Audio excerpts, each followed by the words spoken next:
2021 closed session meeting to order. We have a roll call. Thank you, Madam Mayor. Good evening, members of the City Council. Councilmember Brown. Here. Councilmember Krupa. Here. Councilmember Lilienthal. Here. Mayor Pro Tem Nails. Here. Mayor Meyer. Here. For the record, Mayor, all council members are present. Great. Thank you. At this time, do we have any members of the public that would like to comment on any items appearing on the agenda? We do not have any speakers, so public comment for closed session, Madam Mayor. And nobody on the teleconference line? There's no one online at the moment. All right, thank you. And we have one item to add to the agenda tonight. Yes, ma'am. I'm asking the City Council to add the case of Almagar, the City of Hemet, Riverside Superior Court, case number NCC 190-06353, pursuant to Government Code Section 54954.2. This allows the City Council to add an item to the agenda if there is an immediate need to take action and the matter arose after the posting of the agenda. You can take my word for it on those two. You are welcome to ask me questions if you'd like to make that finding.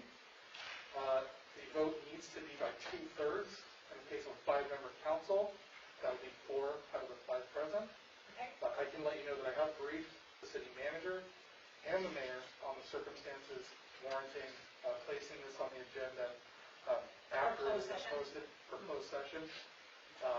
And I would appreciate that being done. Thank you. All right. Do we have a motion, anyone?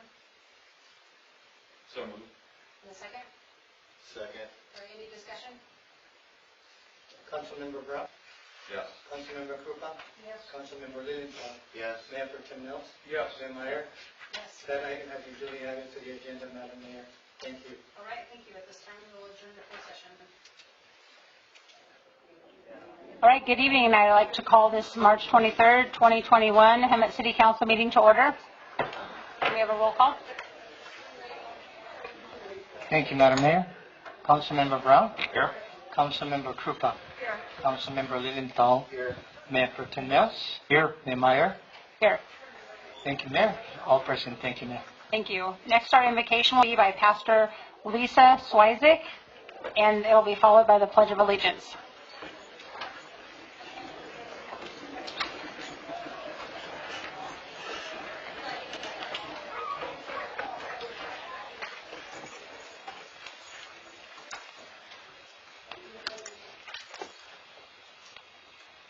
Father, we just thank you right now. We thank you for the city. We're very privileged to live here in Hemet and to experience raising our families in such a wonderful place. We thank you, Father, for this leadership that we have. We believe the spirit of wisdom rests upon them. We believe you bless them and that you strengthen them. You bless their families, and we thank you that you bless this city. And we thank you that we experience your favor here in a real tangible way. In the name of Jesus, amen.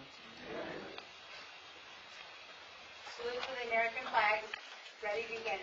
I pledge allegiance to the flag of the United States of America and to the republic for which it stands, one nation, under God, indivisible, with liberty and justice for all.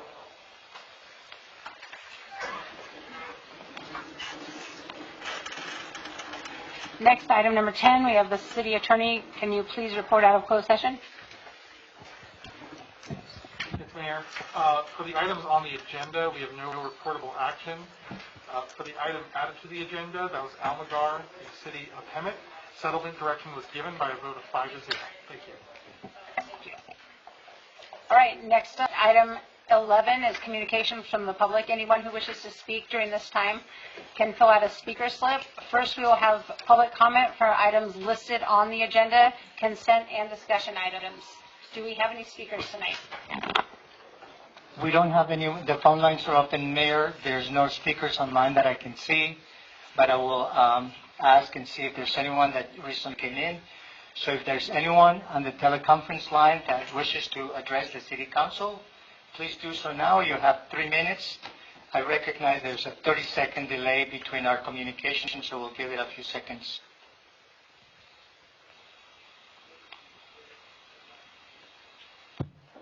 Here none, Mayor. You can Receipt. And no one here in the room? I did not get any cards, Okay. Mayor. All right, and then item 11B is public comment for items not listed on the agenda. Again, nobody on the teleconference line?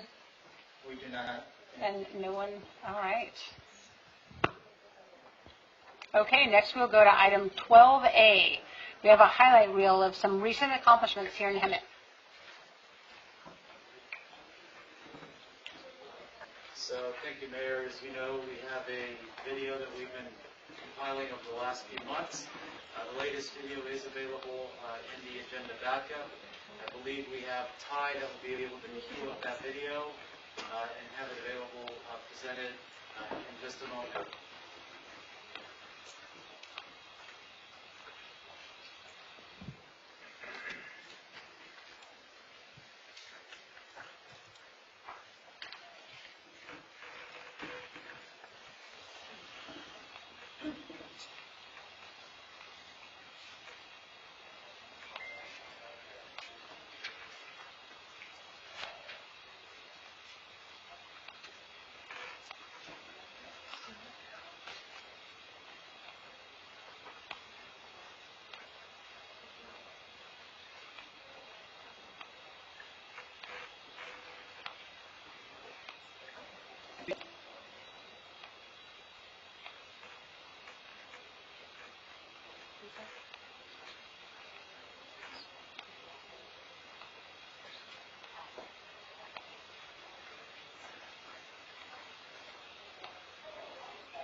Great, thank you very much. That was nice. Okay, next we have Councilmember Lilienthal has some community appreciation certificates. Hello, everyone.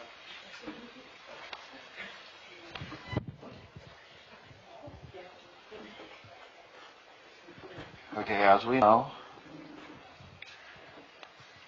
this month represents all the women in the world.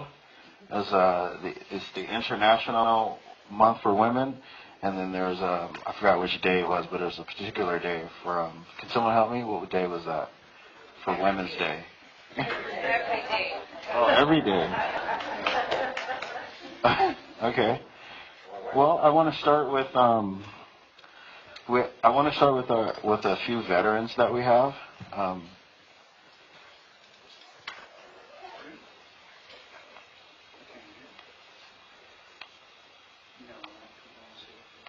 Okay.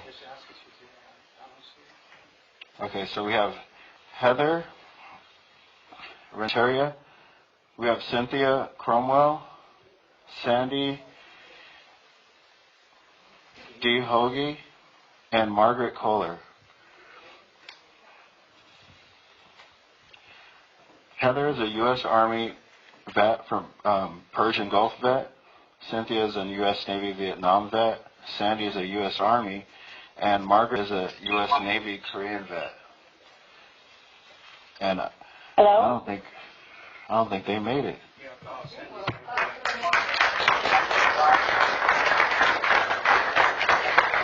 Hello?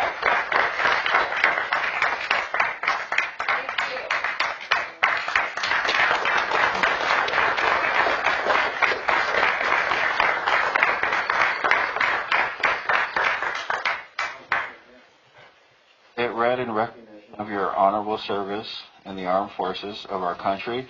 We, the city of Hemet, express our sincere appreciation of your sacrifice, courage, and willingness to serve our great city, state, and nation. We are proud of you and thank you for your contribution to the defense of freedom.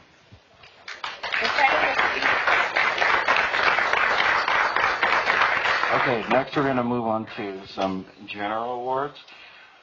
These are individuals that the Hemet the City of Hemet would like to recognize. So this is special recognition for distinguished accomplishments and services for outstanding dedication and valuable contribution of leadership service to the community. So, so it's not confusing. When I call your name, just come up. And then, can I have someone take a picture for me of everyone when they're right here? Okay. So first we have Jennifer Lisk.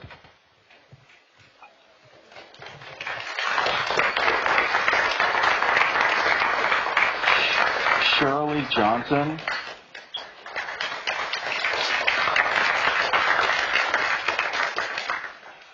Karina Zermano.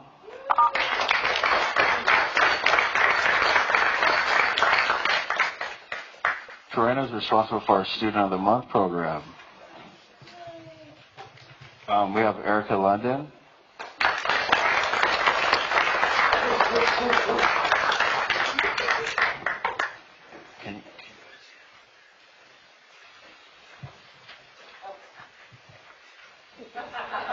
Darlene Ramirez.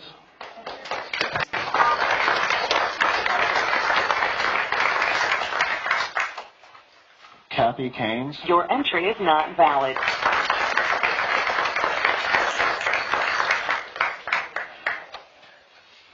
Lee Treisler.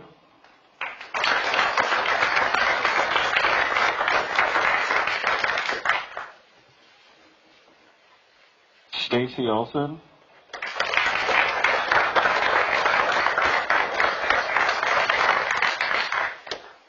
Mary Jo Weinberg.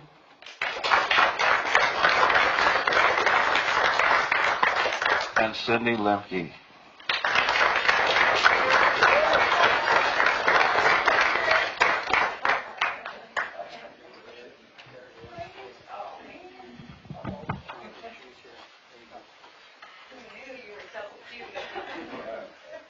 Hey, lady, smile.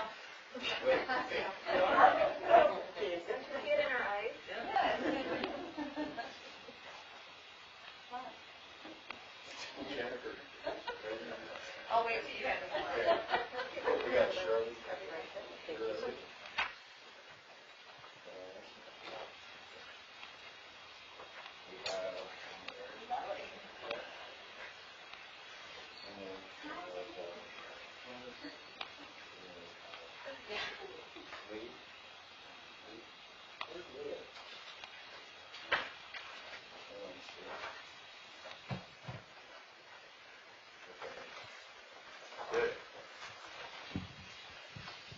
City of Hemet appreciates everything you do.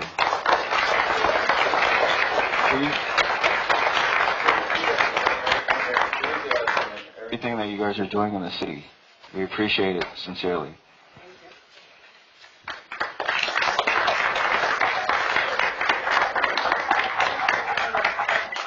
We have some unsung heroes that I want to go to next. This is going to be probably our largest group of tonight. We have Christina Lopez.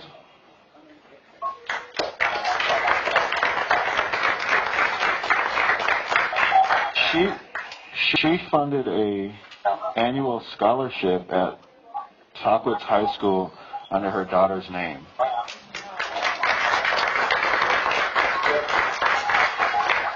We have Carol Francis.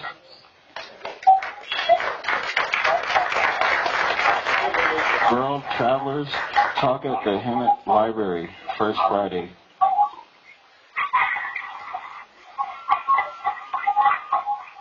We have Elena Kern. Valley Arts Council and constantly contribute to it being open for so many years. It's helped so many. We also have Linda Livesey.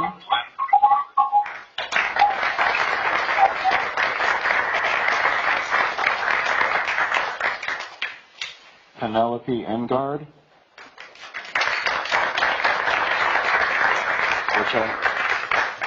And then there's Mitzi Carver.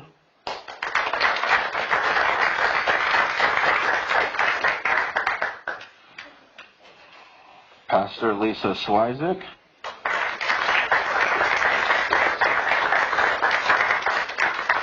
Marla Randall.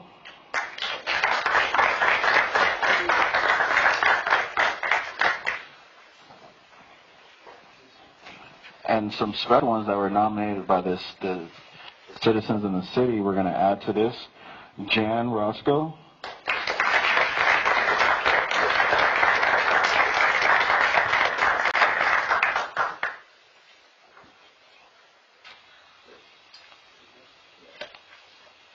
Brandy Hines.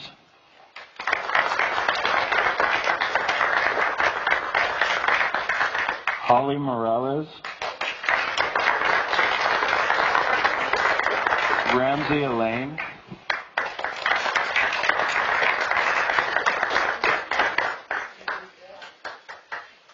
Elizabeth Howard.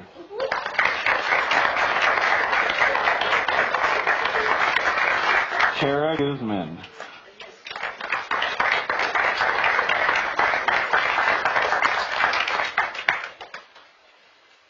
Delilah Guzman. Sue Meyer.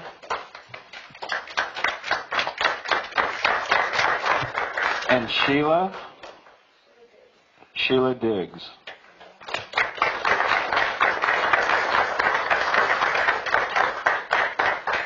Just for the moment of a picture, could we take the mask off? Is everybody in agreement? Hold our breath. You decide. We'll hold our breath. Ladies, can I have you kind of scoot so I can get you a one photo? Is it okay? Yeah. It's okay. Maybe I'll be cute. Thank you, everybody.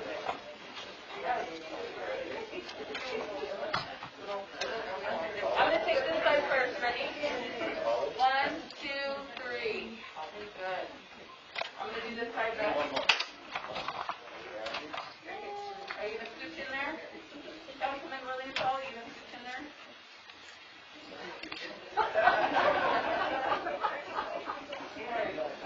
One, two, three. Thank you.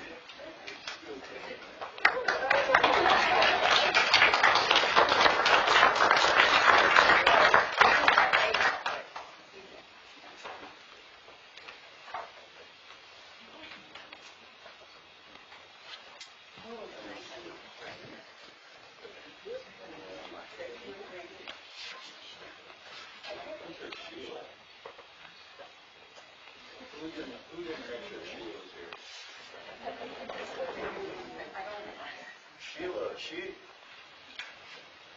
was all over Facebook. But yeah.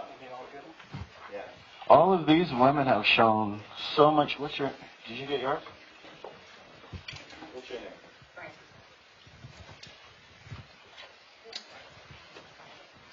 Ramsey? Randy?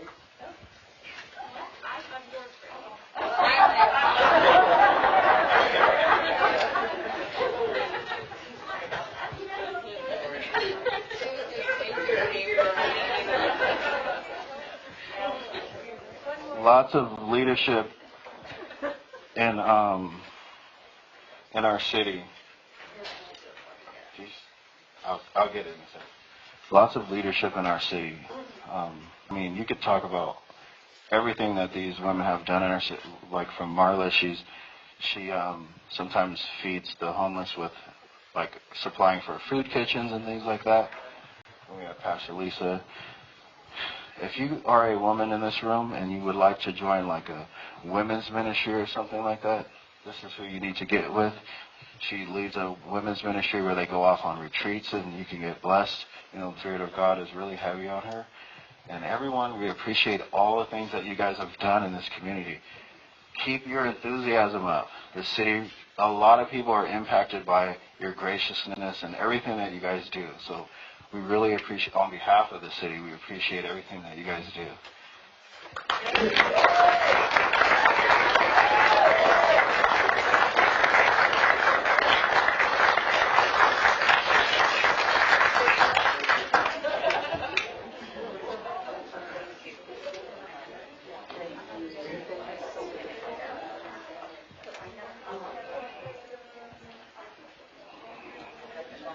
That women's ministry was under Faith World Church, if you're asking. Last. Oh no. Here's our term community recognition that I'd like to bring attention to. So first we have, do we have Charlotte Jones here?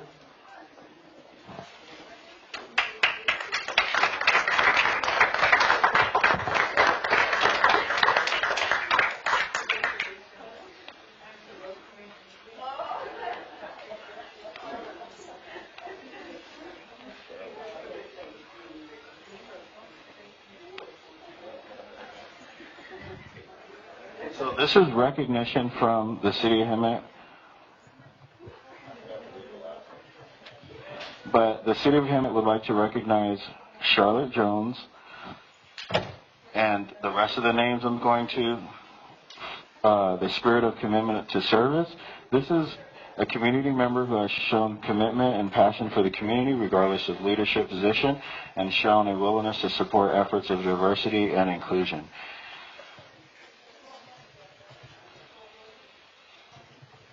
We also have recognition from the Senate as well.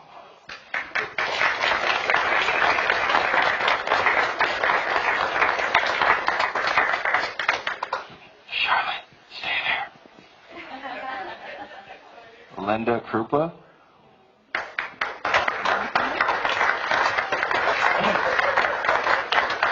Lori Van Arsdale. Ann Jennings.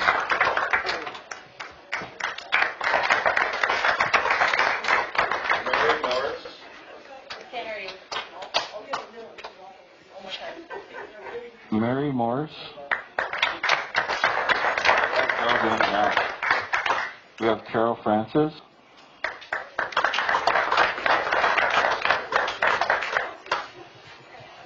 And if she's still here, Mary Jo Weinberger.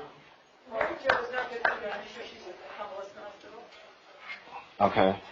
And then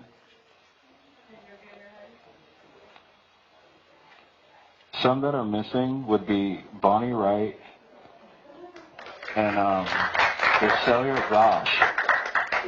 Gracelia Gosh.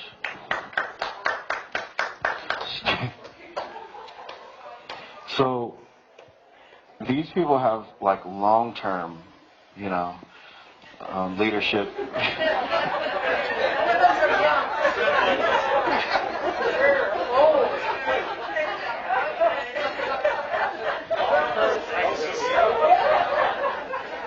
Let me share something with you guys really quick. First of all, time is relative. Okay? If we lived on Pluto, none of us would even be a year old. Okay? So if we were on Mars, we'd be half our age. So imagine that.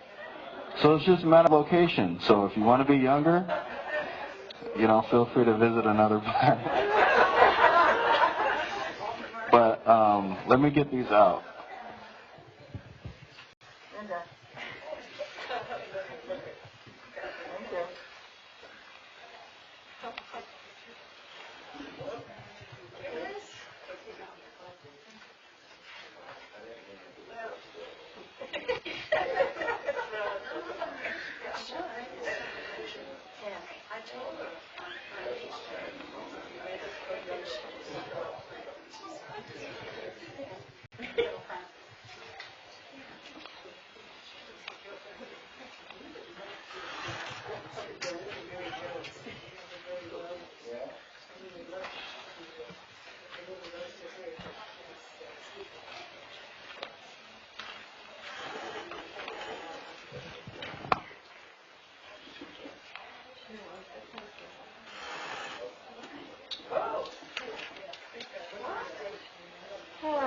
Can I get a picture? Yeah. You're taking them off. Smile, everybody. One, two, three. Sorry, I didn't mean to trouble you. Okay, you got it, you got it. just, wait. Come and get ready. 1, 2, 3. Got it. Thank you, ladies.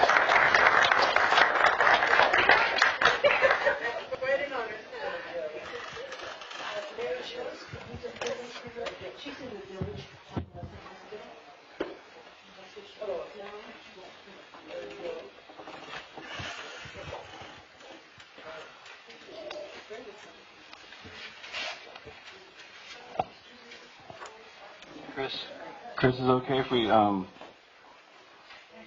put that picture up?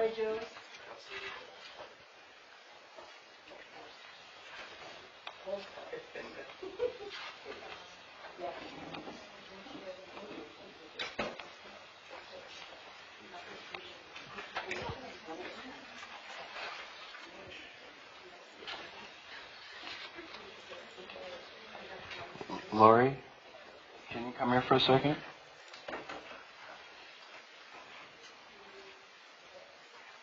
Can you talk about this?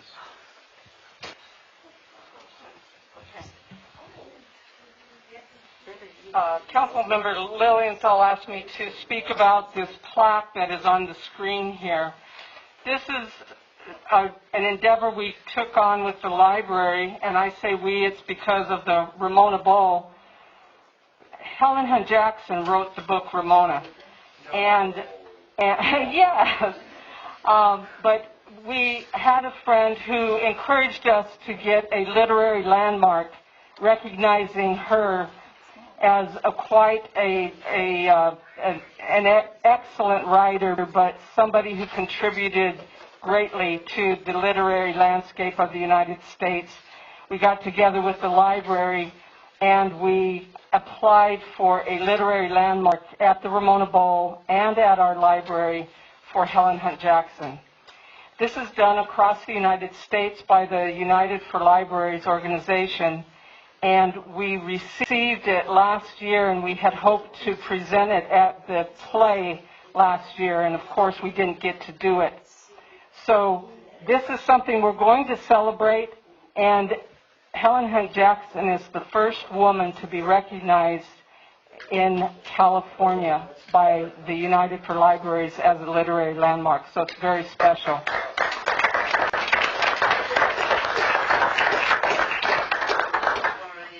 That's why I thought it was worthy we recognize her.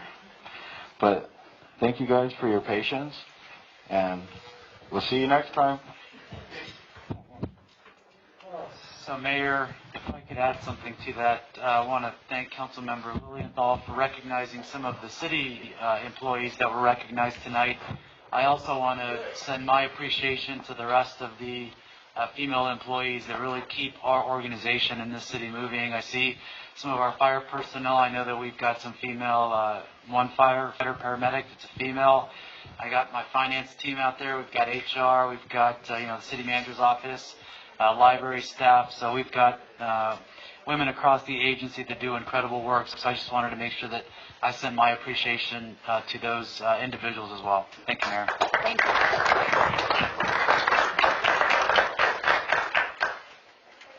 Okay, next on our agenda item, we have item 12C, and this is the annual financial report of our Director of Finance, Lorena Roca.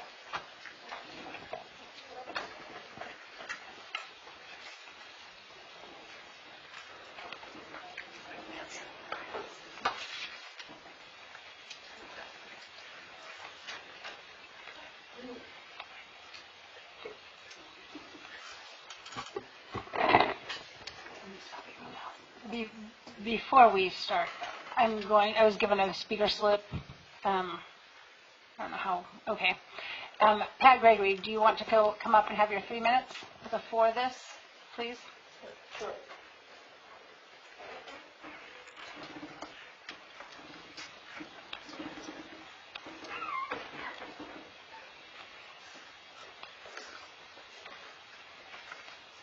Good evening. I'd like to make a few comments on this year's audit. I understand we can't use the acronym anymore. But I'd like to point out a few comments. I'd like to point out that there was no certificate for excellence in 2019. Instead of acknowledging that fact and providing an explanation, there's just a vague statement and presenting it for next year. This is not transparent. However, I see that the pie charts that you'll see were corrected to reflect the fact that Measure U doubles the amount of sales taxes received by the city. That's transparent. Detailed information for Measure U is now included in the note section in the note section of the audit instead of the unaudited portion. This is semi-transparent because in a perfect world it would be clearly identified in the general fund. Now, revenues in the audited portion of the audit are overstated, in my opinion, by at least $1.8 million due solely to Measure U monies that are lumped into the general fund. This is not transparent at all. Now, I know we were misled by the City Council, not the City Council, but 2 councils ago, about Measure U. We were promised more boots on the ground, which is why I voted for Measure U. But now, $50 million later, and according to this audit, there are less police today than prior to Measure U. That's a huge problem. And I can say that I hope the new Measure U Oversight Committee will take a better approach into ensuring Measure U is properly managed. And while it looks like the city is starting to disclose specific information about Measure U, if it continues to transfer money from Measure U to the general fund without explicit explanation, that will not help getting Measure U approved a second time. The city has to show what it has done with Measure U money instead of using it to inflate Hemet's bottom line. Thank you. Thank you.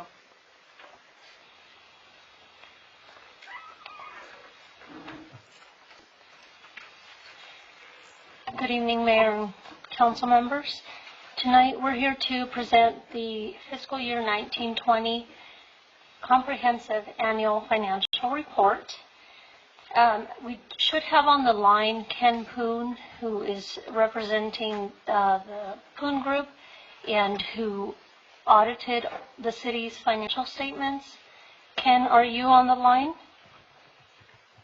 I'm on the line. Can you hear me? Yes. Ken is going to be presenting the annual report. I'm sorry, we're not, per GFOA guidelines, we are no longer allowed to use an acronym that I have used for 14 years. So I apologize if I stumbled through it, the annual report. He will be presenting it, and then at the end I would like to address some questions that I've had asked of me for clarification purposes and answer any questions that the council may have. So Ken, if you want to let me know when to go to the next slide, I will go ahead and move them forward. Thank you so much. Good evening, Mayor and member of the City Council. Again, my name is Ken Poon. I'm the managing partner of the firm. And tonight I'm presenting to you the Comprehensive Annual Financial Report, the audit result of our audit. So this is a standard presentation. It's under the AUC Sections 260, communication with those charged with governance, and we determine the City Council and management are what we call those charged with governance. This audit is covered for the period from July 1st of 2019 to June 30, 2020. So next slide, please. During this presentation, I'm going through the scope of work that the city engaged our firm to perform. It's required under the current auditing standard, we are required to communicate with you on certain items, and it will be listed in my audit presentation tonight. We'll go through the highlight of your financial statement, and also, last but not least, is to deliver our audit result and to explain a couple of our findings during the audit. Next slide. So the scope of work, slide 4. So as Lorena actually mentioned, we are no longer using the acronyms anymore. The comprehensive annual financial report, eventually starting next year, we'll call it annual comprehensive financial report. So trying to make it a little bit more clear. The audit is performed under the government auditing standards, so therefore we are also issuing a report on internal control over financial reporting and on compliance in accordance with government auditing standards. In addition, we are currently in the performance of the single audit, which is a federal award compliance. We also did agree upon procedures on the appropriation limit under Prop 13. And then last but not least is to issue our report on communication with those charged with government, basically what I'm going to summarize in tonight's presentation. Next slide, please. So in accordance with the auditing standard, both the AICPA generally accepted auditing standard and the new government auditing standard, we as a firm, we have the following responsibility. We form and express our opinion on the financial statement and making sure that they are fairly presented in all material respect in accordance with generally accepted accounting principles. The City of Hemet is a state local government, so therefore the government standard, Government Accounting Standard Board is the standard setting bodies for state local government. Our responsibility is to plan and perform the audit to obtain reasonable assurance, not absolute assurance, about whether the financial statements are free of material misstatement, whether due from fraud or errors.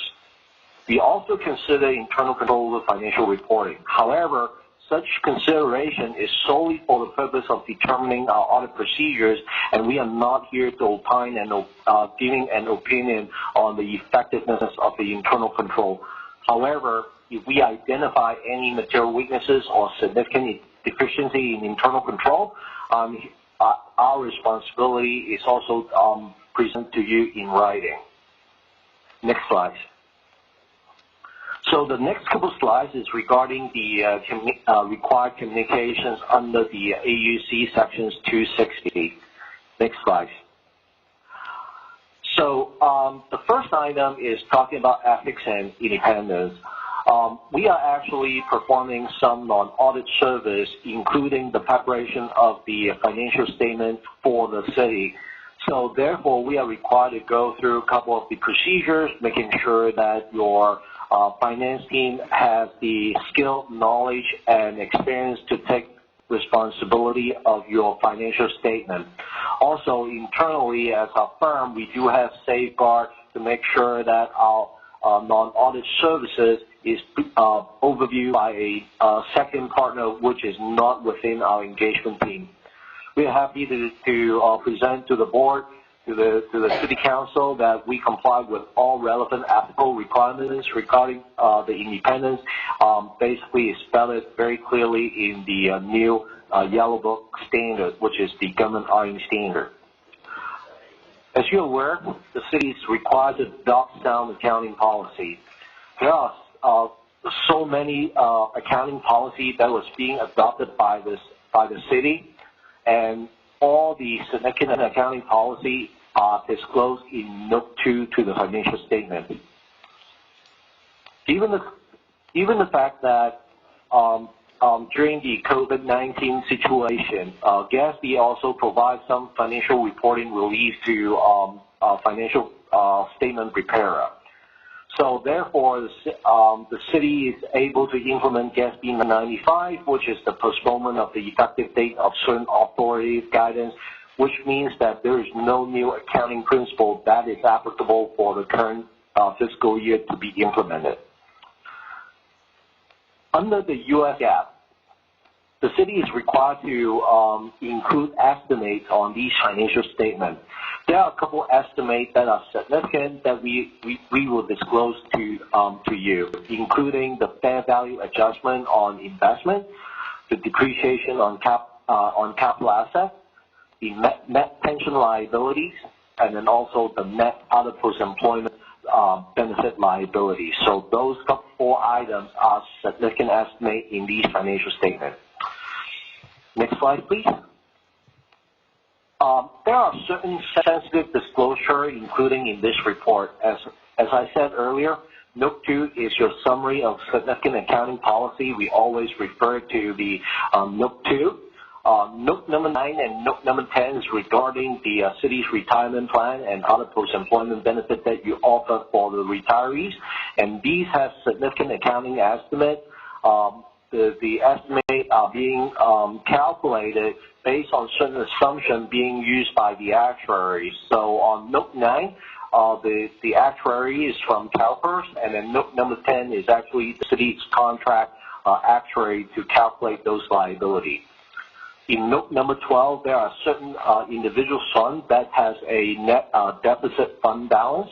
In Note 14, there are some commitment and disclosure and contingency relating to the current fiscal year are also disclosed in the financial statement. And then also in Note 15, we do have a prior period adjustment that was being disclosed in Note 15 to the financial statement. Next slide, please. And then also there are a couple, last couple bullet points. We are happy to say that there are no uncorrected misstatement reported. All the adjustments are being made to these financial statements, and in order to make sure that the financial statements are presented fairly in accordance with that.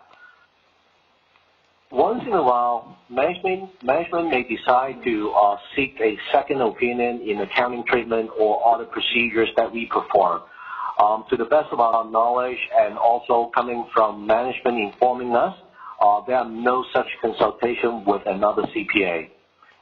Including, we encountered no significant difficulties in dealing with management, and last but not least, we did not have any disagreement with management in terms of accounting treatment or audit procedures performed. Next slide is the overview of the financial statement. Slide number 11 is actually the summary of the net position at June 30, 2020. This is the city's consolidated level of the balance sheet as of June 30, 2020. So the city ended with total $290.3 million in total net position, of which $313 million is called net investment in capital assets.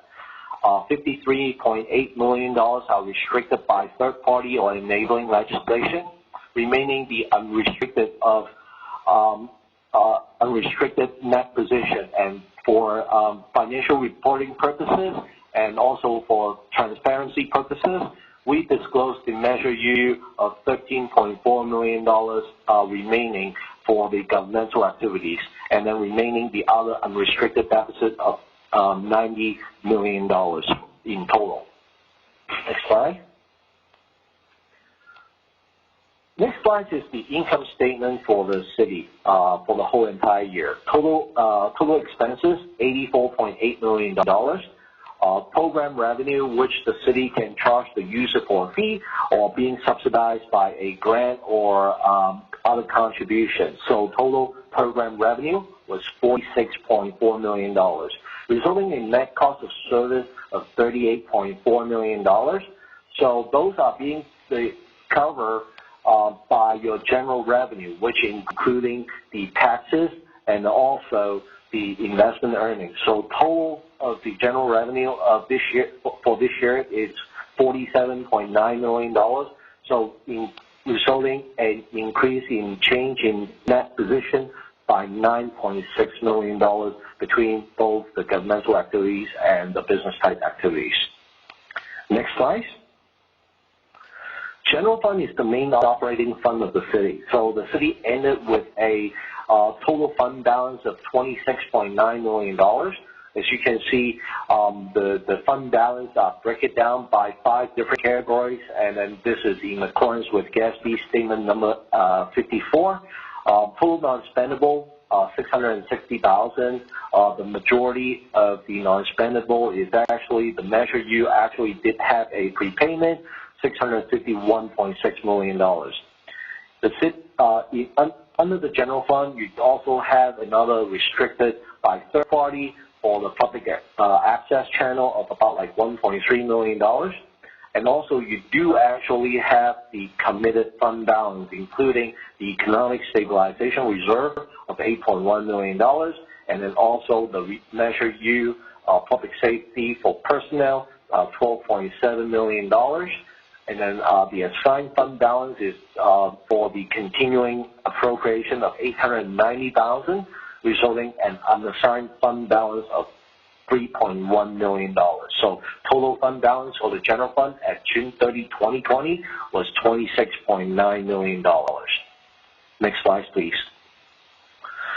Net pension liability is purely an estimate on each financial statement. The actuary is going through a bunch of assumptions, calculating the total pension liability, netted out the amount that you have in CalPERS in a irrevocable trust. So the city is actually a participant of both the miscellaneous plan and the safety plan. So total liability reported on the face of the financial statement was $101 million. As you're aware, GASB also required the financial statement preparer to disclose the sensitivity, because the discount rate, once it changed, the liability can fluctuate. So there's a sensitivity table of disclosing either plus 1% or minus 1% of the discount rate. If the discount rate dropped by 1%, your liability goes up to $145.5 million, and vice versa. If the discount rate increased by 1%, your liability can drop it to $65.8 million. Next slide. Net OPEB liability, pretty much the same. You do actually reported $48 million on the face of the financial statement. If the discount rate dropped by 1%, the liability goes up to $53.4 million, and vice versa. If the discount rate increased by 1%, your liability can drop it down to $43.4 million. Next slide. So the audit result, on slide number 17, we are happy to deliver the audit result, including our opinion, which is an unmodified opinion. This is the best opinion that a firm can give it out, which state that the financial statements are fairly presented in all material respects, significant accounting policy have been consistently applied, the estimates are reasonable, and then also the disclosure are properly reflected in these financial statements. However, we do actually have two internal control matters, as what we call we pointed out earlier. If we identify internal control matters, we are required to disclose that to you, and this year we do have like two findings. The first one is the accounting policy and procedures, and then also the second one is the internal service fund. So let's go to the next slide, which provides some context to providing you some context here. So the first one is relating to accounting policy and procedures, and basically this is kind of like a carryover from the previous year. The city still lack a formal policy and procedures, and the policy and procedures is definitely a guiding principle for your finance team to account for different transactions. So we highly recommend the city to develop a comprehensive accounting manual so that your staff will be able to use. A couple of the things that we would like to see it in this manual, including the job duties from for each different position within your finance team, or the minimum required qualifications or standard, how the council or management approve the approval policy relating to certain transactions, the procedures for processing specific financial activities, and last but not least is the appropriate monitoring and review control. So this is some guideline for you. And then the next one is regarding your internal service fund. Internal service fund is mainly used for allocating costs and will be used for a reimbursement, cost reimbursement basis. So during the audit at the end of June 30, 2020, we identified two funds that has significant deficit within your internal service fund, which include the administrative service fund of $5.7 million and then the liability insurance fund of $632,000. So one of the things that we are suggesting the city should do is to reassess the cost allocation methodology and see how it applies to other departments so that the ISF fund, the internal service fund, will be able to recover these deficits and not to accumulate any surplus or deficit within your internal service fund. So it's more truly reflect the financial pictures of the of other funds. So that concludes my presentation, and I'm happy to answer any questions that you may have. Council, do we have any questions for Mr. Poon? Okay, we have none at this time. Our Director of Finance, Lorena, you have a presentation for us as well? Yes, I just wanted to touch on some of the items that Mr. Poon discussed. So I'm going to go back a few slides.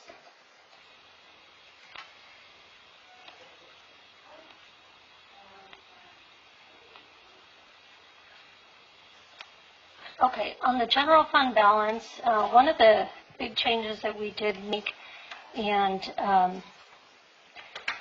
was noted in the staff report is that Note 11, which is the fund balance disclosure, now includes detailed information about Measure U's fund balance.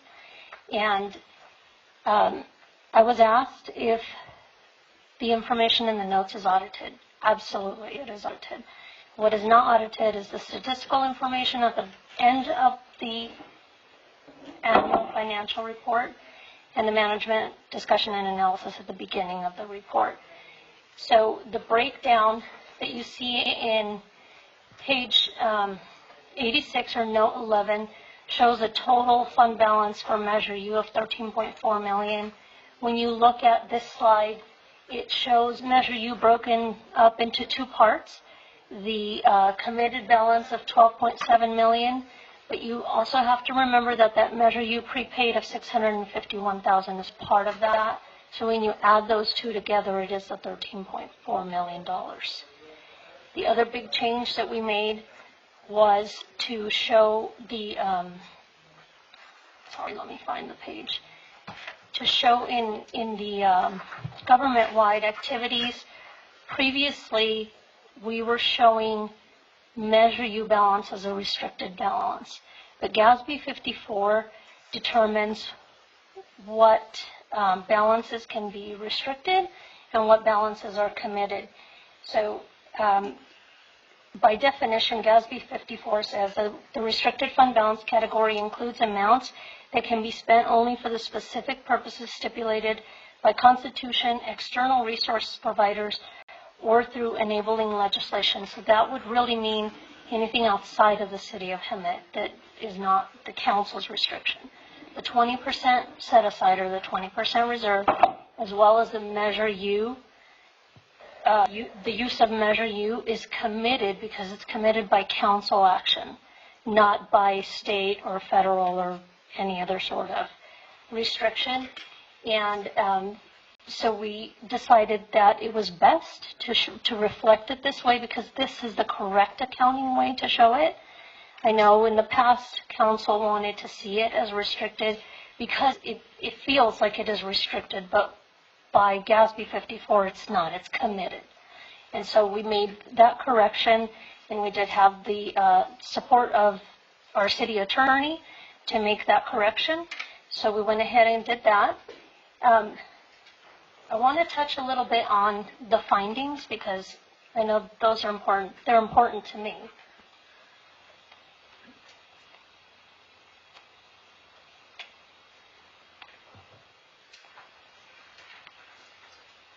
As council may recall, a few meetings ago, we brought forward accounting policies to be reviewed. We are still updating them. We are looking to have them back before council at the next meeting, the first meeting in April, so that we can get this finalized and off of this finding listing, never to be thought of again.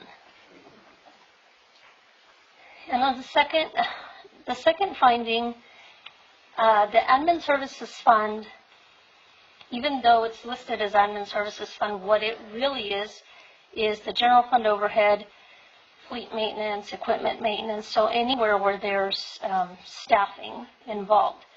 So the reason we have that big deficit in there is because of the requirement to report on OPEB liability and pension liability. Because it is an internal service fund, we are required to fund that fully. What staff recommends is that through the budget process, we begin to chip away at that. It's a lot to do in 1 year, but we would like to be able to take a little bit of that each year and contribute to those funds so that we can clear out that deficit.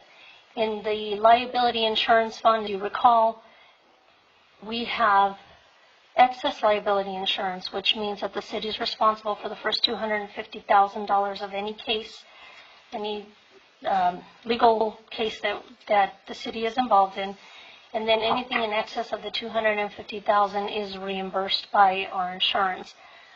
Part of this is timing. Some of it was reimbursed in the new year. Some of those cases are still open, and we have not seen reimbursement. It is always the goal of finance to make sure that our internal service funds are, for the most part, zeroed out. That they don't have a big excess. They should have some for some of the things because we don't know if we'll have unexpected expenses, but we should not have deficits. The other question that I received was regarding Note 3. And Note 3 talks about our cash and investments. And what I was asked is, why doesn't the amount under total cash and investments match what is in the investment report from the treasurer for June 30th? And the reason it doesn't match is because the investment report only reports on investments. It does not include our general checking. It does not include the LaSalle endowment.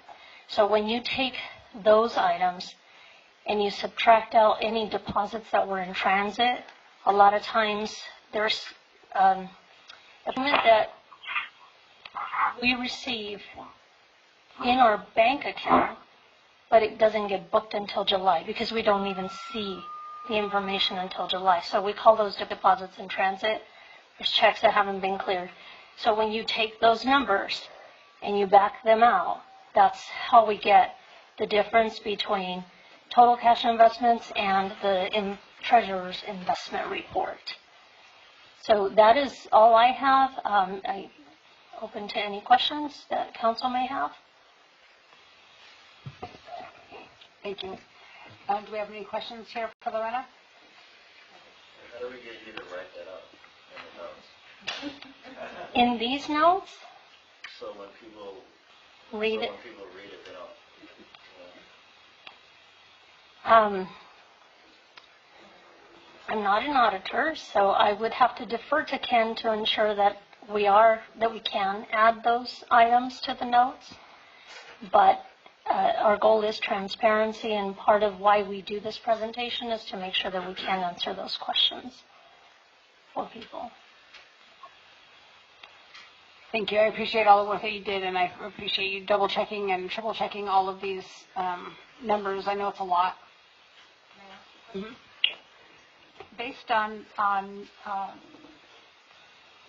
conversation just now with your additional notes and your additional explanations, is there any reason why when we publish the annual report, audit report, put it on our website, that we can't add the city, your finance department's notes and explanations as to what these things are? I don't see a reason why not. We can. There's no reason why we can't. Very useful. Mm-hmm. Okay. Absolutely, because the annual audit report can be extremely confusing. Yes. And if it can be explained, I think we owe it to everyone to explain it, and you just did a very good job. Thank you. I will put something together to add to the That's a page from the Director of Finance. Yes. Yeah. Excellent. All right, this item is a receive and file, so Unless anyone has any further questions, just move on to the next item. Thank you very much. Thank you, Council. All right, next item number 13, we have a public hearing. We have the resolution approving the fiscal year 2021 capital improvement program. So can we have a staff report? Good evening, Mayor Meyer. This is Steve Loriso, City Engineer. I do have a presentation, a PowerPoint presentation that I'd like to share with you if that would be okay. I just need the assistance of IT there if that's possible. Okay, they're on their way. Steve, I was going to give you a wonderful introduction, but since you jumped the gun, you're just going to have to go with it. I'm sorry, Chris. I don't like dead air. I'm sorry.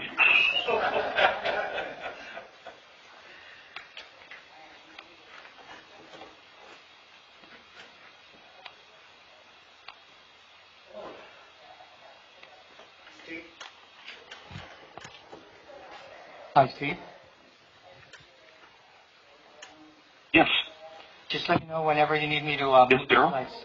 Yes, sir.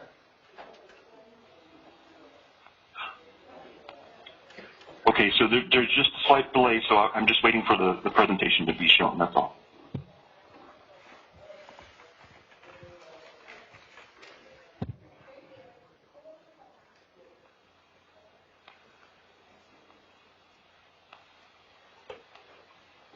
Steve, we have the presentation up on the screen, so you can proceed, please.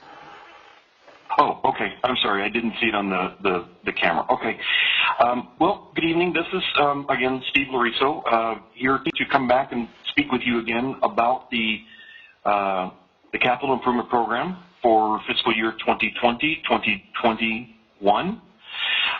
This is the second time that you've seen it this year. We were here about a month ago talking about the program, just kind of introducing it. And since that time, we've gone back and made a few modifications based on some of the requests, and also had gone to the Planning Commission for determination of general conformance with the general plan. Next slide, please. Thank you. So what we're requesting tonight is the formal adoption of a resolution that approves the capital improvement program. Which basically then puts it in place, and we can go forward with doing all those wonderful projects that are identified in there. Next slide, please.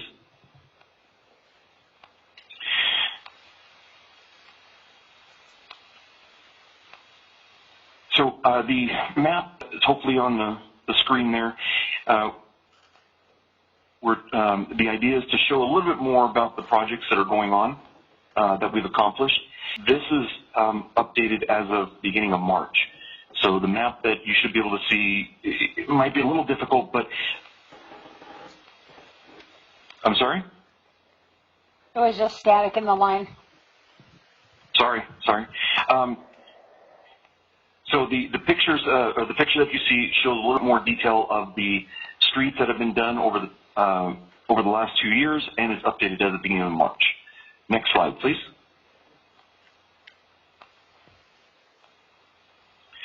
So we should be looking at a list of recently completed projects. Just a couple that we've talked about in the past. One of them being Stetson Avenue Bridge replacement. That was it's been a little bit more than a year now that it's been in place, but that was recently done. A couple slurry seal projects that we were catching up on. Accessible sidewalks and ADA ramps. Next slide, please. We'll talk about the program summary. So the purpose of this capital improvement program document, it's basically serving as a transition, because we went from something before that was last developed back in 2018, was a period of 5 years. However, nothing was ever elaborated upon over the past 5 years to show what was completed or what we needed to add. So this document, as I mentioned, is serving as a transition. So what it means is we're going to start working on multiple years of a CIP. But before we do that, I just wanted to share some of the some of the funding sources within the program. And you can see some of the keys on here are HSIP, which is Highway Safety Improvement Program, Active Transportation Program. TUMF is another big one, the Transportation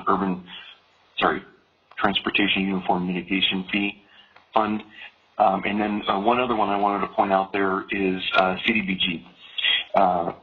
The reason why I point that out is because of the sidewalk. We are looking to do sidewalk in the next fiscal year, utilizing that funding source to do some more infill as we've been doing over the past couple of years. So that's going to continue. It's meant to remove architectural barriers, sidewalk and curb ramps being those. But this year alone, we're looking at nearly $60 million worth of projects across all the different departments. Next slide, please. This will be discussing new projects for this current year. Just a couple highlights I want to make on there. The 2020-2021 pavement rehabilitation project. That one is, if you recall, Council, I came back last council meeting and talked with you about the San Jacinto Street. So we're going to be utilizing a portion of the funds from that particular pavement rehabilitation project and applying it towards the San Jacinto Street project.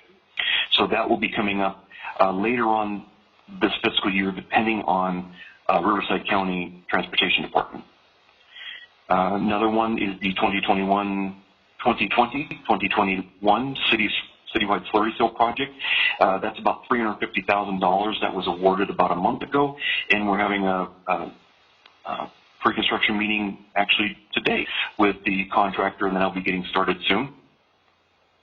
Another one that's important to point out is the citywide sewer main replacement and relining, which is about $5 million worth of sewer work that is in desperate need of getting stuff done to maintain the system that we have.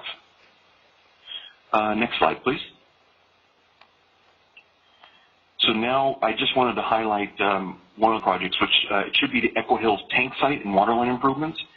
This was an important one working with Public Works just due to the fact that we're adding 2 million gallons of storage capacity. In addition to the work that Public Works is currently doing with EMWD, by selling some of the credits to EMWD, there's a savings that the city will be realizing. In addition, that works together with this one by storing additional water, reducing the cost even further.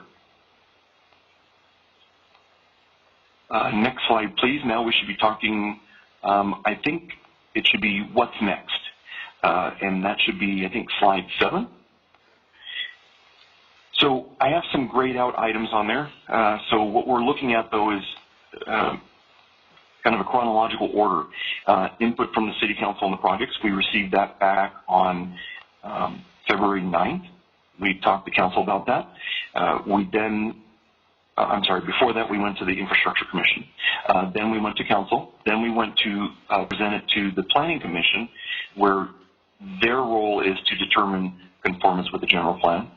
And then we're now back tonight to the City Council presentation for the public hearing. And going forward, we're going to continue the collaboration with the different departments so we can continually update the CIP. And then we're going to come back to the Infrastructure Commission. Our plan is May, June of this year to present the next fiscal year or multi-fiscal year, and then come back to Council to present more projects and see where we can go from there. Excellent, thank you. And that should, yes, thank you. All right, what I will do is open up the public hearing. City Clerk, do we have anyone in favor or in opposition of this item? We don't have anyone, Madam Mayor. Okay, seeing that we have none, I'll close the public hearing. Okay, we'll bring it back to Council. Do you guys have any discussion on this? Questions? Comments? Just to comment, or well, I guess it's a question. If we could have more timely updates on when various parts of the CIP are completed or even when they're going to be started or when the bids go out, things like that, just so that we can keep a closer eye and inform the public of what is going on and what improvements are being made. Yeah, that's a great recommendation, Steve. So it sounds like what we can do is work on the communication in terms of when contractors are scheduled to start, the anticipated date, obviously the flyers that get distributed to residents. If we can solidify that and give our office the heads up, we can certainly start sharing that on social media, as well as the maps that show where the work is getting done so that the community knows. That would be really beneficial. You got it. Making a list now and make sure I coordinate with you and your staff on that. I have a question. I looked through all the projects to see if the sidewalk on State and Crow's Nest was going to be on one of these projects. I didn't see it at all on there, so I'm just wondering if that's going to be a project that's going to be for 2020 and 2021. So this is strictly for the existing year. We're a little bit behind, so we're catching up. That is a note that I've already followed up with Steve, and we have talked about that. And so we're making notes of all the items that have been discussed by the council for upcoming future CIP years. So it wasn't something we couldn't program for this year because it was already allocated previously, but we are looking at it for subsequent years, and we do have note of the area that you did reference. Well, the reason I bring it up because it could be a potential lawsuit for the city if something does happen to one of the veterans or anybody on a wheelchair that has to utilize the street when there's no sidewalk for them to ride on. So I just thought it was something of importance. Can I have some background on there's one of the projects is where we have, it looks like there's going to be a bike path made on Palm Street. I think it's Palm Street. Yes. Can I have some background on that? Like, why is that? Yeah, so that's kind of, sorry, go ahead. I was done. Yeah, so that project is a continuation of the trail that comes out of San Jacinto, and we were actually awarded a grant funding from the state on that one. We are currently in the environmental stages of that one. The design is ongoing. It basically will provide for bicycle pathways. It's not a separate bike route. It basically will encourage bicyclists on that street, but be a continuation from the city of San Jacinto down to the south. Is it also possible to add in this which of the projects have been funded by grants or monies that were given to the city? That's a very good question. If you look inside the CIP document, I know there's a lot of pages in there, but every single one of the projects that we have has the title, has a description of the project, and then right below there it talks about all the sources of funding. Funds. In particular, this one is an ATP grant. I had mixed up with HSIP, but it's ATP grant. So that's Active Transportation Program. There's a little over $2 million that was awarded to the city in this grant program. 1.9 of that is for construction. But every single one of the projects, we do identify the funding sources in there, so it's very clear when anybody has a question, whether it's a grant, or if it's general fund, or Measure A, or SB1. So all that stuff is listed clearly in there. And then when we do present it to council for award, whatever project it is, we will list all the funding sources that it is identified from. So all of the funding that's listed in there, and that's included with the $60 million, or does that bring the $60 million lower? The $60 million incorporates all of the projects that are identified within this CIP document. So it's $60 million from various funding sources, whether it's ATP, Measure A, water or sewer funds. So all of the funding sources that we've compiled, and I mentioned, I think it was on slide 6, talks about the various funding sources. That's just a snippet of all the different funds that we utilize to put this CIP together. Okay, so let me ask it a different way. Okay. The $60 million, I understand that encompasses the cost and the various funding. I'm trying to figure out how much of that $60,000 is Hemet responsible for, and then how much of it is granted to us.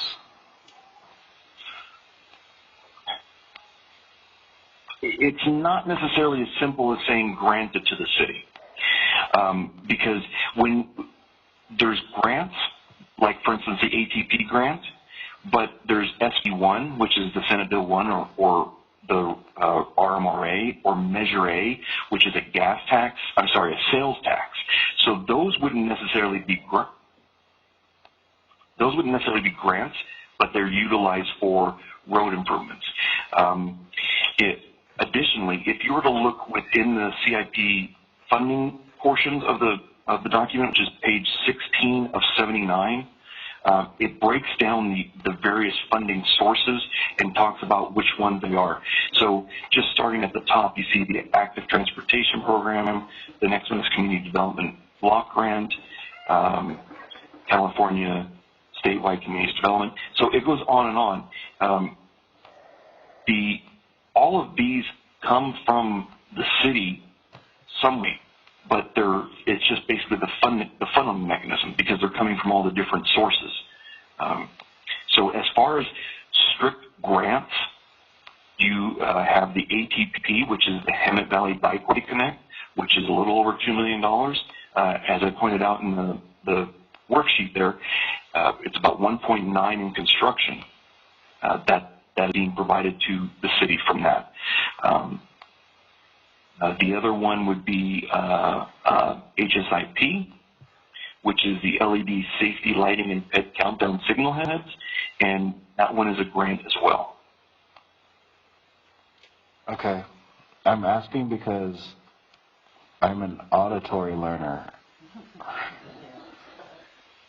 You know, if I could add something to that, council member, you'll notice that there aren't too many projects that are listed in the CIP that are funded from the general fund. And that's really important to note, because when we talk about whether it's gas tax, SB1, ATP, CDBG, those are all restricted funds. And so the staff does an incredible job in trying to identify the highest need. There's never enough money to go around to do some of these projects, some of the projects that I know that we've talked about previously, but a lot of this is restricted by law in doing these types of activities. So these aren't funds that we could essentially fund the city manager's office or fund the finance department or fund other operations. So they're legally required to be spent on these types of activities. And like I said, there's never enough to go around for the need that we do have.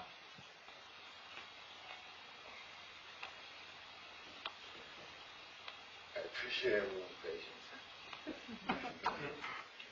Russ, do you have questions? No, it was already covered. Okay. All right, anybody else? Have any more questions for our city engineer? Okay, seeing that we have none, we have a resolution to adopt. So, do you have a motion?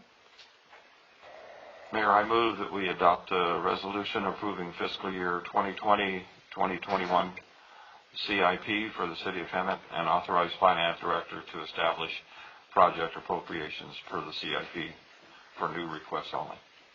Excellent. Do we have a second? Second. All right. Any further discussion? Okay, City Clerk, can we? Oh, do you have one? Councilmember Brown? Yes. Councilmember Krupa? Yes. Councilmember Lilienthal? Yes. Mayor Pro Tem Mills? Abstain. Thank you, sir. Mayor Meyer? Yes. That motion carries 4-0-1 with one abstention. Thank you, Mayor. Okay, before we go on to item number 14, it seems that there were two members of the public that were here to speak that were in the foyer area. So if we have J.D. Packman and Monica Escamilla. You guys will each have 3 minutes to speak. Mayor, if I may, there's also someone on the line so we can entertain that after these speakers. Okay, and then it will definitely be important for people to be on the line timely because we have a lot on our agenda. Thank you. But we did, okay. Go ahead. Thank you. Good evening, Council. My name is Jimmy Packham, and I am a longtime Hemet resident. I was born at Hemet Hospital. I attended Hemet schools and graduated from Hemet High School. I started my nursing career at Mount San Jacinto College, and I have worked at Hemet Hospital for 41 years. I'm also a member of the California Nurses Association bargaining team, and we are currently negotiating a 3-year contract that we believe will improve the patient care offered at our hospital. As a member of our community and a longtime nurse, I feel it is urgent that we come together for safer patient care. Our community deserves better. We are negotiating for constant staffing levels that provide enough nurses to take care of each patient that we take care of. We need to retain our experienced nurses to act as leaders and mentors to the new grads that we have at the hospital. I have watched nurses leave our hospital after 1 to 2 years for better conditions in neighboring hospitals. Thank you. Leaving the remaining nurses to care for more patients and to train larger number of new graduates. We are attempting to resolve these concerns through negotiations with hospital management. The nurses anticipate a strike soon if progress is not made. We are asking for your support in our quest to make Hemet Hospital a place that our community can go for great patient care. Thank you.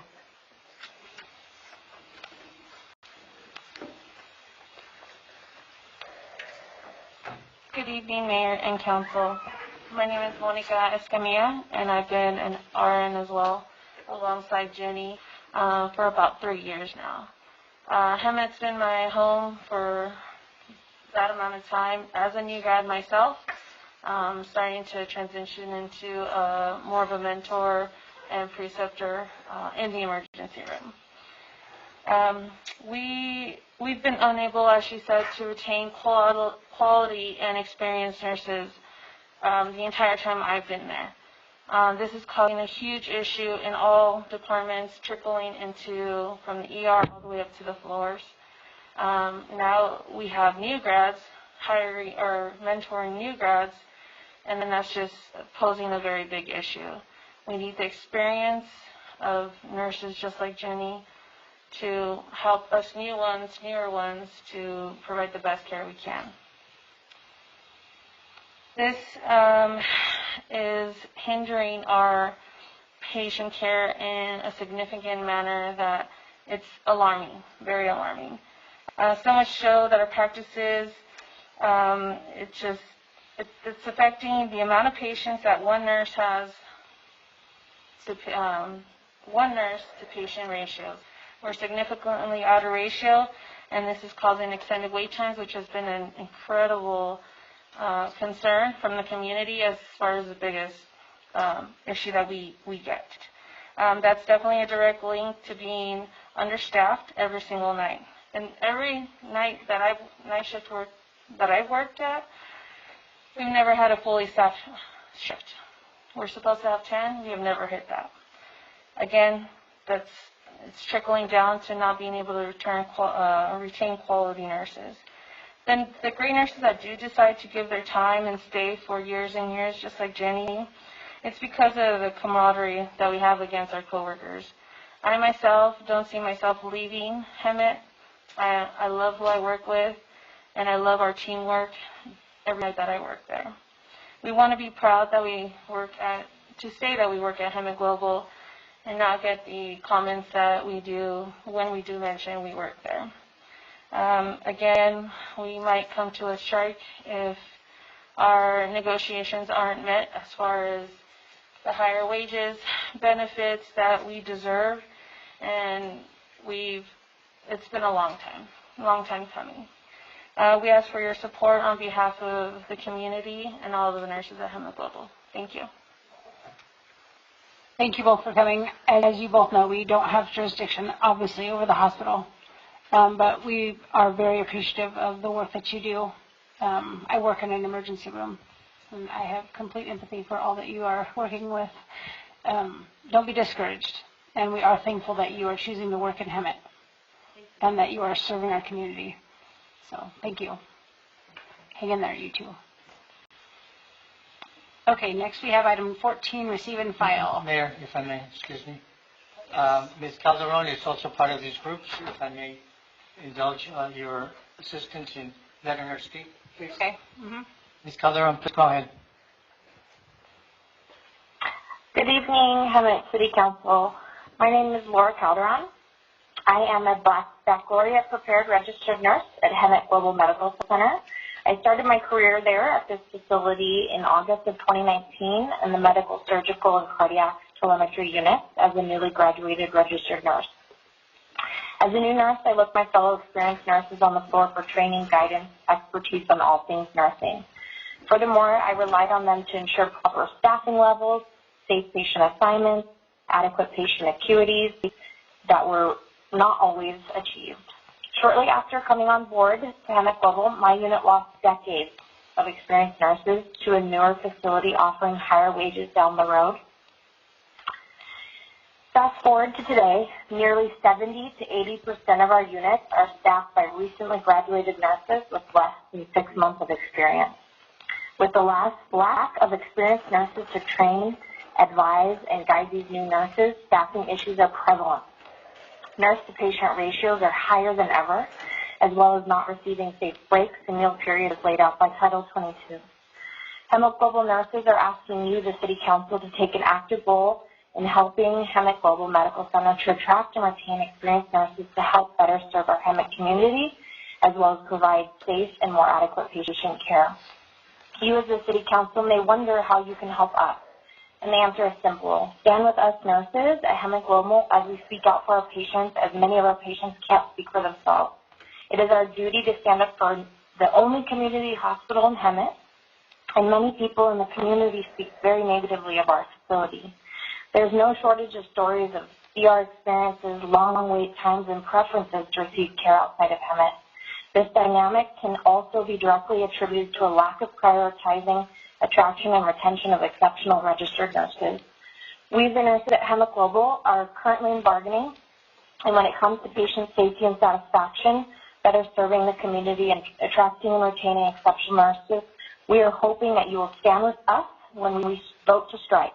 We ask for your support to speak up for Hemet Global patients and for the greater Hemet Global community and Hemet Valley. Thank you so much. Nobody else, Mayor, and I thank you for your time as well. Thank you.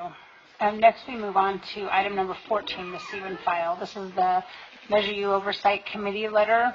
Is there any comments anyone would like to make? Okay, seeing that we have none, no further action is needed. Next, we have the consent agenda. All consent calendar items are acted upon by one single action of the council. Does anyone request to pull these for separate consideration?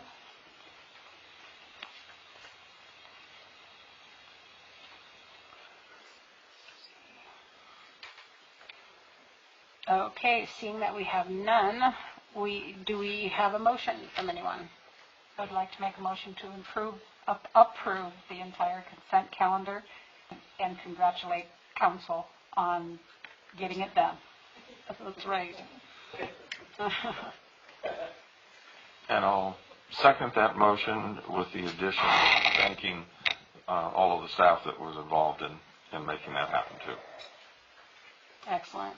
Is there any further discussion? All right, we have a motion and a second. Can we have a roll call vote, please? Councilmember Brown? Yes. Councilmember Krupa? Yes. Councilmember Lilienthal? Yes. Mayor Pro Tem Mills? Yes. Mayor Meyer? Yes. That motion carries 5-0, Mayor. Thank you again.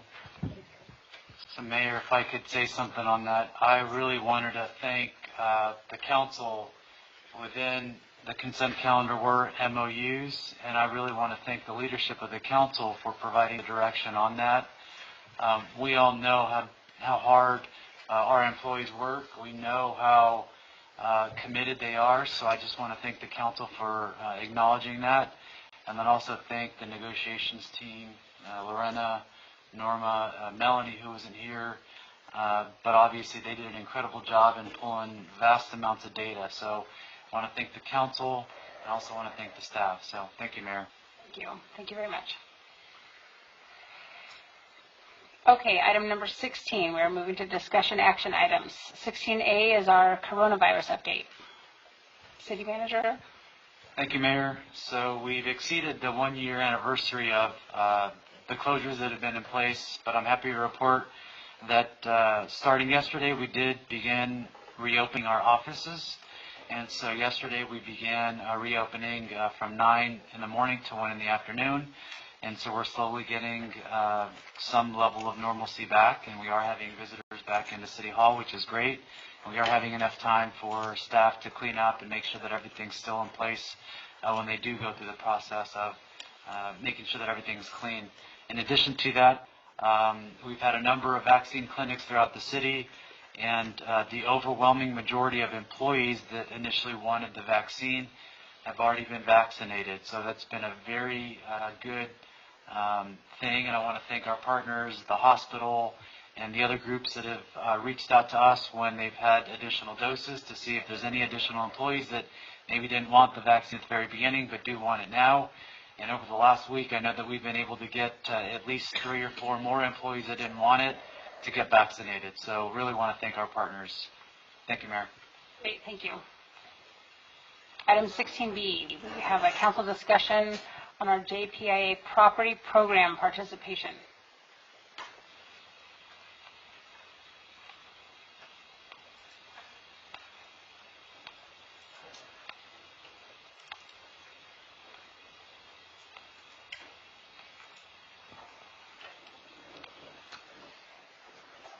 Good evening again, Mayor and Council. Tonight I'm here to present the California Jpia property program. The City of Hemet transferred its insurance policies to the Jpia in July of 2020, and the policies that were transferred over was the workers' comp policy, the excess liability, and the cybersecurity. The program that was left to transfer over was the property program that we previously had with CSAC, which is now called PRISM. That policy expires on March 31st. And so as part of our transition, we are now in a position where we've notified CSAC of our desire to terminate our policy with them on the expiration date and transfer over to CJPIA. CJPIA's policies run the same as our fiscal years, where CSAC's program ran into our fiscal year ending on March 31st. So the contribution that would be required would only be a prorated contribution that would cover the city through June 30th of 2021, and then in the new year we would have to sign up for a new annual agreement. What we currently have with CSAC or PRISM and what would be required and would be the minimal would be the all-risk program. This is coverage for physical damage to real and personal property from perils such as fire, windstorms, etc. Some of the items listed below, except for the last 3 items at the bottom, are all optional programs that the Jpia provides. They are not required to participate in, but we were asked if council would be interested in participating. So I just want to talk a little bit about what the different programs are, what their deductibles are, what their coverages are, so that council has some information to make a decision on. Emergency vehicles is coverage for physical damage, so collision and comprehensive. But even though they're called emergency vehicles, it only covers fire vehicles and ambulance, not police. Police vehicles fall under other vehicles. All of our public works, code enforcement, anything like that, and our police vehicles fall under other vehicles. We also have an option to participate in the mechanical breakdown coverage. That is not mechanical breakdown of vehicles, that is mechanical breakdown of things like boilers and major machinery. Earthquake and flood coverage is also an option. That is for physical damage to real and personal property from earthquake, shock, and flood perils. Pollution coverage is for first and third-party damages, including certain types of cleanups for non-owned disposal sites and above-ground and underground storage tanks. And just for the council's information, the city does own 4 sites, probably 8 tanks, of either underground or above ground unleaded and diesel fuel tanks. The last 3 items that are listed there are items that are required, the admin fee, the appraisal funding fee, and taxes and other fees included. So the total annual contribution would be $369,000. The prorated contribution for April 1st through June 30th of 2021 would be $92,315 if council opted to participate in all of the programs. Our rep from JPIA did assure us that for 2021-22, they would honor the same price. So it would be the $369 for next fiscal year.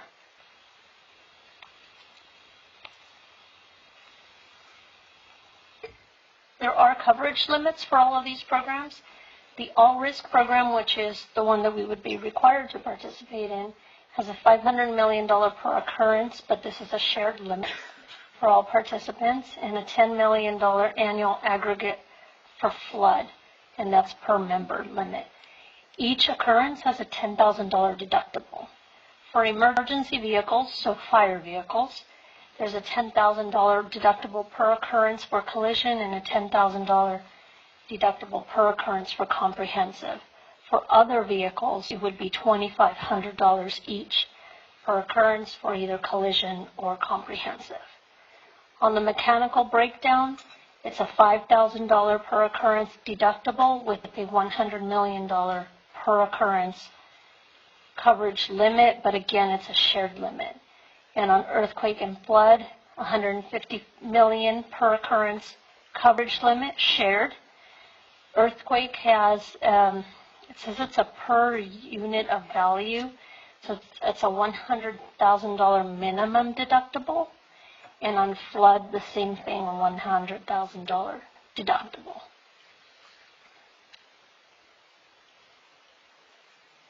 So to give you a little bit of an idea of what that kind of coverage would mean for us, the city's fleet maintenance division handles all the city's vehicle repairs. And while they handle, I would say 95% of the repairs, there are some things that they don't do because we don't have a body shop. So they do contract out for some things, but they cover it, or they take care of getting it all done. This includes emergency vehicles, both police and fire. In calendar year 2020, repairs related to accidents were less than $50,000, and total repairs and preventive maintenance for calendar year 2020 was about $460,000. The city did have 3 vehicles that were deemed a total loss. They were not fire vehicles. I believe they were police vehicles. The estimated replacement cost for each of those vehicles is about $52,000. And that's including all of the upfits, so getting it all equipped, getting all of the lighting on it, the decals that personalize it as a City of Hemet vehicle. So if we were to take that into account, and police vehicles do fall under other vehicles, we would have a deductible per vehicle of $2,500 with a replacement cost of $52,000. we would estimate that we could recover $50,000. However, coverage is written at stated value, not replacement cost. So that's important to keep in mind, that the stated value, depending on the age of the vehicle, won't necessarily be the full amount of what it would cost the city to replace the vehicle. Currently, the city does have a program for equipment replacement where when a vehicle is purchased, regardless of whatever kind of vehicle it is for any department, the city does set money aside in an equipment replacement fund, and we use straight line depreciation. So a police car, for example, has an expected life of 7 years. We take those $52,000 divided by 7 years, and each year we allocate 1/7 of that total, set that funding aside so that we can replace the vehicles. In the last couple fiscal years, we have not funded the equipment replacement for the general fund. We have funded it for non-general fund departments. So it's also important to keep that in mind, that the money is not set aside for general fund. It is set aside for non-general fund departments. That is all the information I have right now. The council has two options. Council can direct staff to continue with all risk property coverage with no additional appropriation required because we did budget for it. Or council can direct staff to participate in one or all or any combination of the other programs that they have available. Great, thank you. All right. Do you guys have? Yes, thank you, Mayor. Thank you, Lorena. I notice in the staff report that it says that these prices will be honored for fiscal year 2021 to 2022. Is there any deadline for council to make a decision about adding any of these extra coverages? We do need to let them know by March 31st for the prorated amount, so coverage through June 30th of 2021. So the end of this month to get the prorated? Yes, just to cover us for the rest of this year. Okay. What about, Lorena, for the upcoming fiscal year? Let's say the council wanted to maybe not make a decision on some of the programs that laid out right now, but if they wanted to include items for the upcoming fiscal year, what's the deadline for that? Honestly, I don't know. I can provide that information. I will follow up with the Jpia. What I think tonight we should do is, obviously we need to go with our all risk. All of the items listed on the left, the different programs, even if we choose not to do them now, if staff has more time to come back to us, I do appreciate the emergency vehicles. I would almost recommend that we would add those two, then the rest of them they can bring back proposals if they think we need them.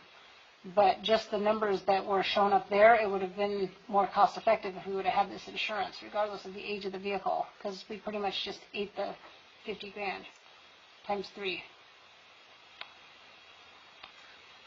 Mayor, on that same vein, I know of already 2 or 3 accidents that have happened in the last 6 months already that we've had to deal with already. So, and some of those we weren't able to go after for the other person, so we have had to eat those costs even in this fiscal year too. Yeah, I think that it makes sense fiscally if it pencils out to be a better deal to have the coverage. And certainly, I'm looking at the earthquake and flood.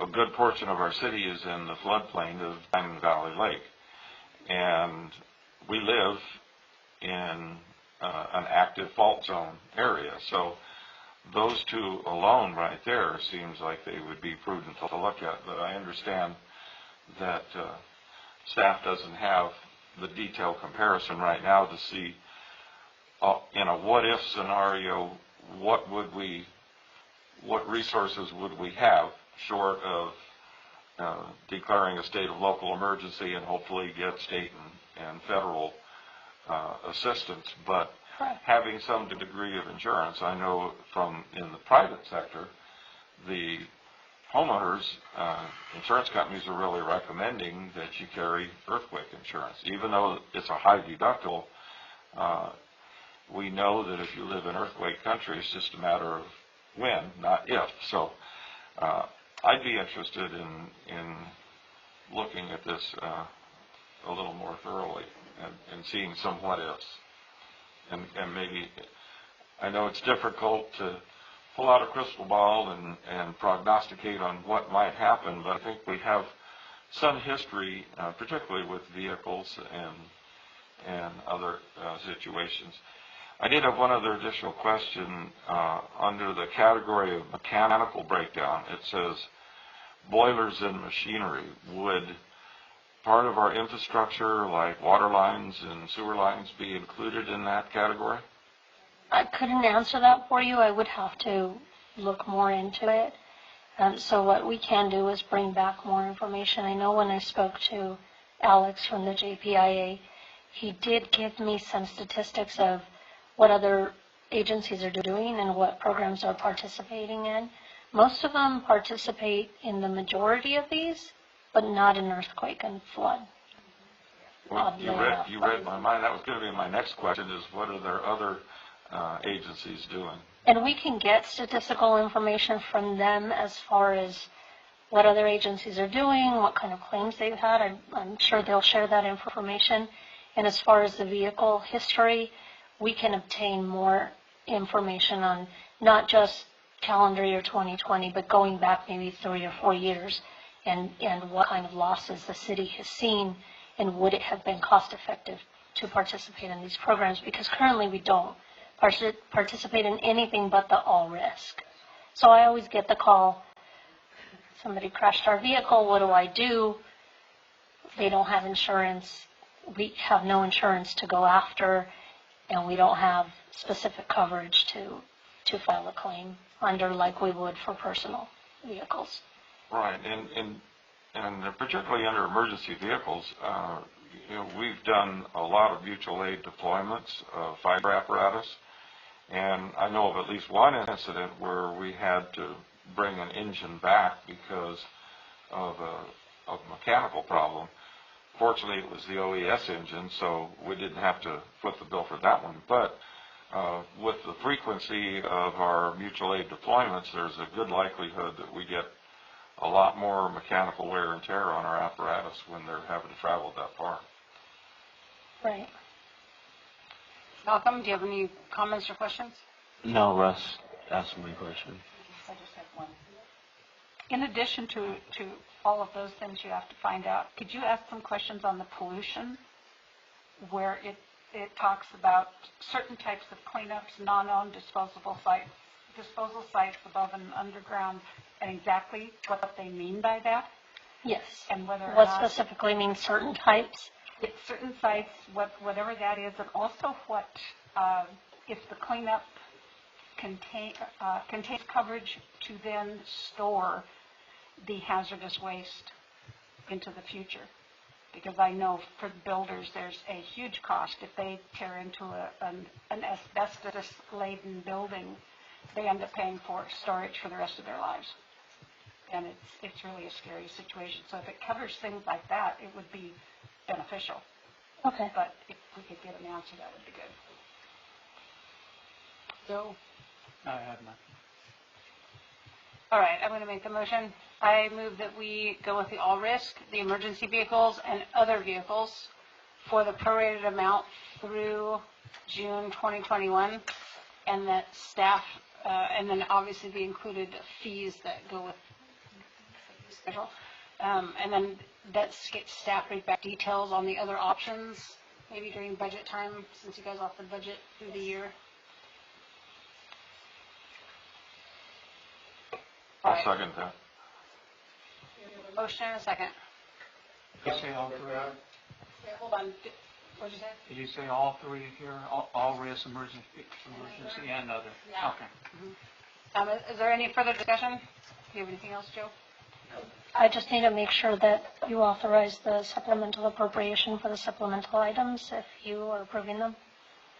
Yes, we are approving the appropriations so that you can adjust the budget amounts. Thank you. And that includes the three things that are monetary at the bottom. Yes. We have to have those three. Is that good, Russ, with your second? Yes. Okay. All right. We are ready for a roll call vote. Thank you, Mayor. Councilmember Brown? Yes. Councilmember Krupa? Yes. Councilmember Lilienthal? Yes. Mayor Pro Tem Mills? Yes. Mayor Meyer? Yes. The motion duly carried 5-0. Thank you, Mayor. Thank you, Council. Thank you. All right, and then we have item 16C. This is approval of our legal services for our interim city attorney. So, see, we have a staff report. Yes, Mayor, so I'll be giving this staff report. As you all know, the council did appoint Stephen Graham of the firm Cole Huber to be our interim city attorney. In the time that the council first appointed Mr. Graham as city attorney, his office and my office worked on an initial agreement that was under the authority granted within the Muni Code under my signing authority. We developed that agreement. In the time that Mr. Graham's firm has been on board, we are now nearing the point where the authority or the dollar amount exceeds my authority. So under the proposed agreement that has been brought forward before the council today, the proposed agreement is a comprehensive monthly retainer starting at $32,812 per month. One of the items within the agreement allows Stephen's firm to make adjustments and evaluate whether that is in alignment based on the hours, the needs of the city of Hemet. And so they do these reviews at 3-month, 6-month intervals, and then thereafter on an annual basis to determine whether that allocation is sufficient or whether there needs to be adjustments, whether there's any savings that are there, or whether an additional allocation needs to be made. In the time that Mr. Graham's firm has been on board, they had a huge amount of legwork to catch up on in terms of the transfer of cases from the previous city attorney. They've done a commendable job in doing that.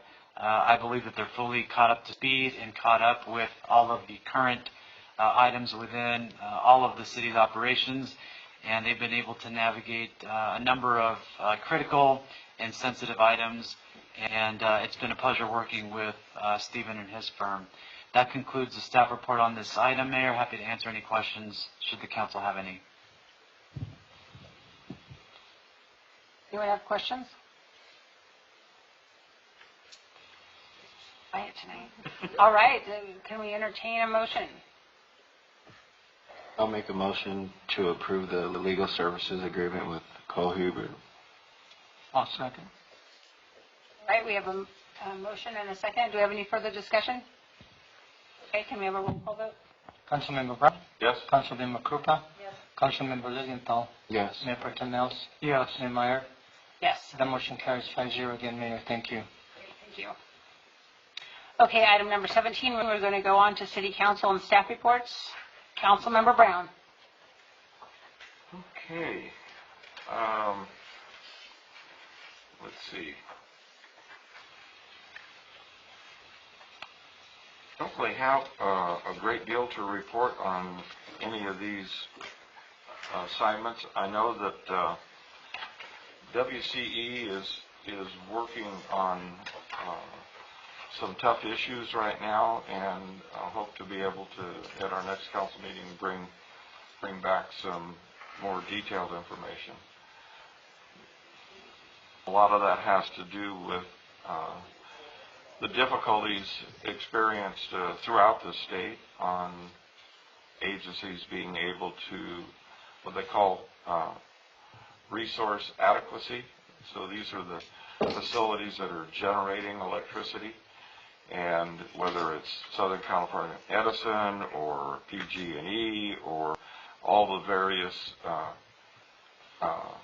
CCAs like WCE is, they're just having a difficult time getting resources, and that is a lot to do with the high number and frequency of wildland fires that we have, and also some other associated issues with that. So Every CCA throughout the state is struggling with those issues, and WCE is partnering with a statewide association of CCAs to try to get some legislation passed that will help provide some relief to that. But hopefully at our next council meeting, and may even be able to get a staff representative from WCE to give council a full, more detailed update. Excellent. Thank you. Councilmember Krupa?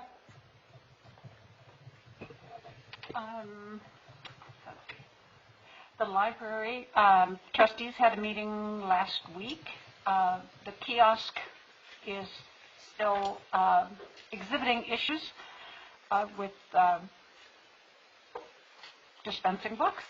However, the library set up a different plan where they have installed a temporary doorbell on one of the side doors, and when people come up to get the books that they have requested, they push the doorbell and a staff member sets the bag outside with their request in it, so it's books on demand as usual. So they're doing really well on that. They're planning their summer reading program, which is going to be another grab and go like it was last year, and I believe the title of summer reading program is Tales and Tales, T-A-I-L-S and T-A-L-E-S. They're also going to be having a like a book walk in the area out in front, and the book they have chosen is a book about a chicken, and there will be little signs. You read the book and then read the signs and do whatever the sign tells you to do, so you're acting out the story of this chicken on a walk. Should be interesting. And they're looking forward to getting all legal documents and requirements ready so that they can open the door to the public. Let's see, who else? RTA, the Riverside Transit Agency, has been approved to extend their grant funding for free rides for school, anybody from 6 years on to college students, up until, I believe it's going to go through June of 2022. Because of the downturn with the pandemic, with schools closed and all of that stuff, this money was not expended, so therefore they've asked for an extension on the time and received it, which is very, very good. And the Ramona Bowl is working on doing what they call Ramonathon, since the play will not be able to be produced again this year. They're doing a, more or less, it's a fundraiser with the actors and the storyline and everything, actually about the entire bowl. So it'll cover everything that goes on up there, but with an emphasis on the story of Ramona and the actors that are involved in that. And that will be airing someplace, don't know exactly where, on May 1st. But as soon as I find out how you access it, I will let you all know. And if City Clerk, if you could add Southern California Association of Governments back to my reporting. That meeting is coming up this next Thursday, and I will report at the next meeting what happened on that one. And that's it. Oh, I take that back. That's not it. Speaking of the Southern California Association of Governments, we are in region, I don't know the number, 3, maybe? And we are able to select a regional member to sit on the regional council. And the cities of Calamasa, Beaumont, Banning, San Jacinto, and Hemet are in our region. And this Friday,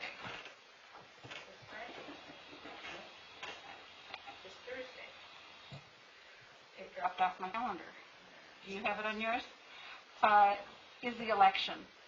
We have 2 candidates. We have Ray Santos from Beaumont, who has put his name in the hat, and Colleen, I'm blanking on Colleen's name. She's the mayor in Banning. Wallace. Colleen Wallace. Wallace. Mm-hmm. maybe it's the 31st. Yes, it is. At 5 o'clock on Wednesday, May 31st, there will be a Zoom meeting, and all council members from all of the cities can vote on who they would like as the regional council representative for the 5 cities. And Ray's the incumbent, right? Ray is the incumbent. He's done a good job so far. Yes. Excellent. Now I'm done. Thank you so much. Councilmember Lilienthal. I have nothing to report. Mayor Pro Tem Mills. I left my homework at home. Nothing to report. And your dog ate your report. My dog ate it. Okay.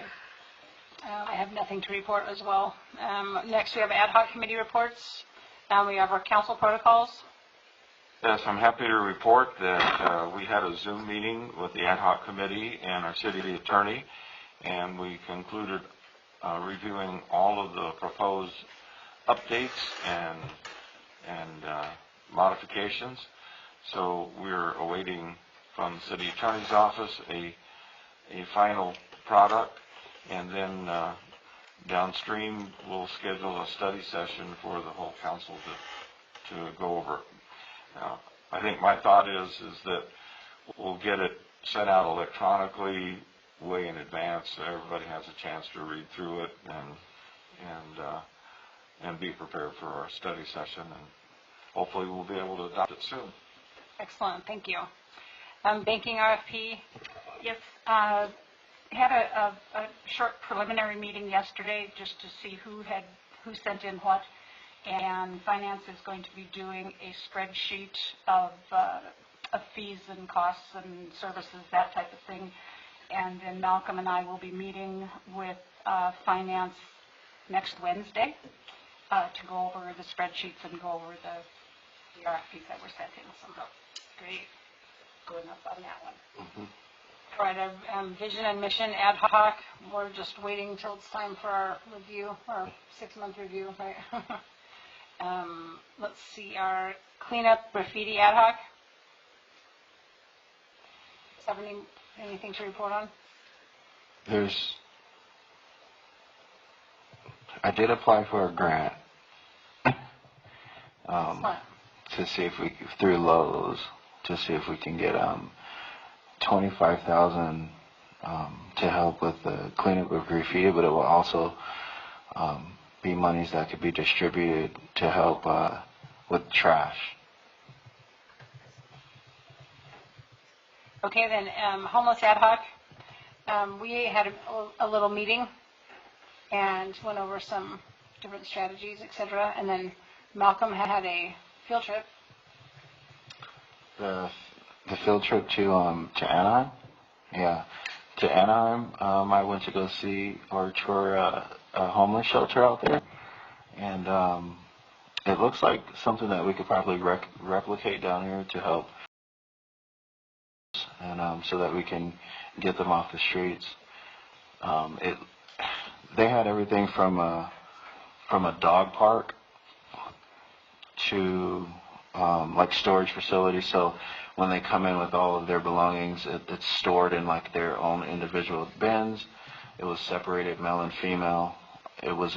This facility was specifically for adults only. It did not have any children there because they also accepted individuals who were sex offenders. So obviously they can't have any children there. What I thought was pretty cool was they had trailers outside of it that allowed for people to be quarantined before they entered the general population. So they had these trailers set outside, and then they had these other rooms set on the inside that housed about 200 individuals. I was told that this place was put up in 76 days and at about $5 million, and they're working on building a beautiful structure there that's going to run probably amount to about $76 million, which will house about 500 individuals. And then on top of that, it'll also add 100 permanent homes there. Since Anaheim is a like a housing first city, they don't have problems getting people into like apartments. So along the tracks is, okay, so this is a place where they get housed, food, medical assistance, dental assistance, and all of these different, so they don't necessarily have all those programs on site, but they're contracted and they're really connected with the community because it is the Salvation Army running it, and so they're very connected with the community as far as like mental health is concerned, and they have this from the time the person comes in through their intake process all the way to apartment. So they go from homeless to apartment, and depending on, some people they just like to stay there, but then there's some people who like that help to get off the street and actually get into an apartment complex. So I thought it'd be really cool to see something like that come down Hemet. Great. Thank you very much. Okay, and then we have our investment ad hoc and the RFP, and we're waiting for RFPs. So, all right, City Manager, do you have a report? No, Mayor, I don't. Not tonight. Thank you. All right. Do you have any future agenda items? Yes. Uh-oh. And it may not have to be an agenda item, but it's my opportunity to bring this up. Okay. I've been asked by several nonprofits, when is the city going to start the banner program again of the banners going over for Florida Avenue? You can handle that anytime, anything way you want. Right. We'll have the city manager get back to us. That's coordinated through Caltrans. So have they put any applications in with Caltrans? Two nonprofits that I know of had called to see when the program was going to be restarted, and they were told that Caltrans said no. So it's time for the city to exert some muscle with Caltrans. It's our street, and it's our nonprofits, and it's our banner program. Excellent. There we go. How's that for a close? We'll follow up with Caltrans and see what their issue is. They do. They do provide the permit. Thank you. Nice. Okay. If there's no further items, then we will adjourn back into closed session to finish our item 4A. I'm back. Okay, we are back from our closed session. City Attorney, can we have a report out? Yes, Madam Mayor, the City Council has performed a performance evaluation of the City Manager. Thank you. All right, thank you. Is there any other comments that any other council members would like to say? We want to thank our City Manager and for doing such a great job and for all the work that he's been doing. And we're setting records tonight. We had a positive review of our City Manager. We haven't had one of those in a long time. So, thank you. All right, this meeting is adjourned.